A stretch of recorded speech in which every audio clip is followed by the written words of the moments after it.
Dans ce cours, nous allons parler des différences entre les routeurs et les commutateurs. Alors qu'est-ce qu'un routeur ou qu'est-ce que le routage exactement? On sait qu'un commutateur switch et un routeur route, c'est la base. Mais qu'est-ce que ça signifie exactement? Dans les cours précédents, nous avons vu que les commutateurs switchent les données en fonction des adresses MAC. Sa seule préoccupation est de savoir sur quelle interface envoyer la trame Ethernet en analysant l'adresse MAC de destination. Le commutateur travaille à la couche 2, la couche liaison de données. Concernant les routeurs, ils ont une tâche similaire, sauf qu'ils vont examiner les paquets IP. Ils examinent l'adresse IP de destination du paquet IP et envoient sur la bonne interface.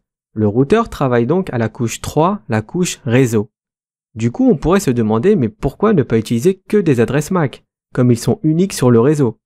Ou bien pourquoi ne pas utiliser que des switches? Eh bien, on va essayer de voir la réelle différence entre un commutateur et un routeur.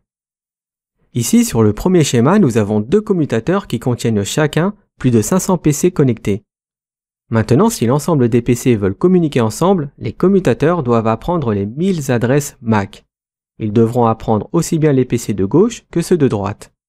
Maintenant, imaginez un plus grand réseau où il y aurait des millions d'appareils, par exemple Internet.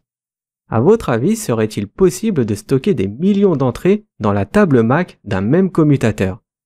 Bien sûr que non. Maintenant, prenons le même exemple, sauf que nous utilisons des routeurs. Sur ce schéma, nous avons 500 PC connectés au routeur A, qui font partie du réseau 192.168.1.0, avec un masque en /24 qui correspond à un masque de sous-réseau de 3x255.0. Le routeur B a lui aussi 500 PC et utilise le réseau 192.168.2.0 avec le même masque. Le routeur route en fonction des informations IP.